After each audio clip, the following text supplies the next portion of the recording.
रिमझिम कौन है ये? सच आज सबके सामने आकर रहेगा। देखो इधर मुड़ो, हमें तुम्हारा चेहरा देखना है। नहीं, अगर समीर ने मुझे पहचान लिया तो मेरा खेल खत्म हो जाएगा। मुझे यहाँ से निकलना होगा। तभी अचानक मंदिर की घंटियां बजती हैं और एक साध्वी बनकर आई लड़की दान मांगते हुए घर में घुसती है और मन ही मन कसम खाती है कि आज वो उस राज का पर्दाफाश करके रहेगी। उधर अमायरा चोरी छुपे एक तांत्रिक पूजा की तैयारी कर रही होती है ताकि रिमझिम को हमेशा के लिए समीर की जिंदगी से दूर कर सके। लेकिन वो नहीं चाहती कि किसी को इसकी भनक लगे। तभी रूपा गुस्से में बर्तन पटकते हुए आती है और चिल्लाती है कि इस घर में सब कुछ गलत हो रहा है, कोई किसी का नहीं रहा। और वहीं दूसरी तरफ चंचल चाची ताने मारते हुए माहौल और खराब कर देती है कि एक बहन नौकरानी बन गई और दूसरी किसी की रानी बनने के सपने देख रही है।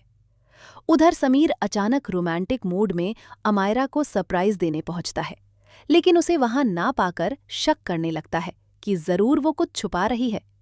और तभी राजवीर का फोन आता है कि रूपा ने खुद को कमरे में बंद कर लिया है और सुसाइड करने की धमकी दे रही है।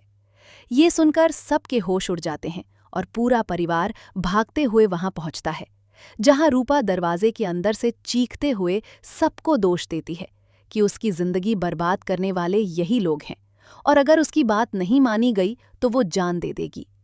तभी वो अपनी शर्त रखती है कि उसे महल, जमीन और करोड़ों रुपए चाहिए और साथ ही राजवीर को प्रेम से तलाक लेना होगा। ये सुनकर सब सन्न रह जाते हैं, लेकिन रूपा की जिद के आगे कोई कुछ बोल नहीं पाता।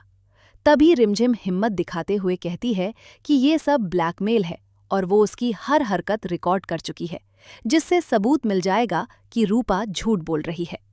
तभी पुलिस वहां पहुंच जाती है और रूपा का सारा ड्रामा खत्म हो जाता है।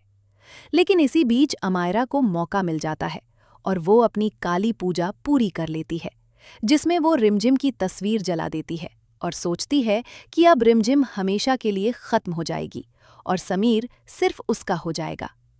लेकिन असली ट्विस्ट तब आता है जब रिमझिम सबके सामने सच बताती है कि असल में समीर की शादी अमायरा से नहीं बल्कि उससे हुई है और ये शादी मंदिर में अग्नि के सामने हुई थी, जिसे कोई नहीं जानता था। ये सुनकर पूरा परिवार हैरान रह जाता है और अमायरा के पैरों तले जमीन खिसक जाती है। तभी रिमझिम अपने असली रूप में सामने आकर बताती है कि वो इतने दिनों से सब सच जानने के लिए नाटक कर रही थी और अब हर झूठ का अंत होगा। और कहानी एक नए मोड़ पर आ जाती है, जहां प्यार, धोखा और बदले की आग सबको एक दूसरे के खिलाफ खड़ा कर देती है। और आखिर में सवाल यही रह जाता है कि सच में समीर का साथ किसे मिलेगा, रिमझिम को या अमायरा को? और क्या रिमझिम अपने मिशन में कामयाब हो पाएगी या फिर एक बार फिर कोई नया धोखा सब कुछ बदल देगा?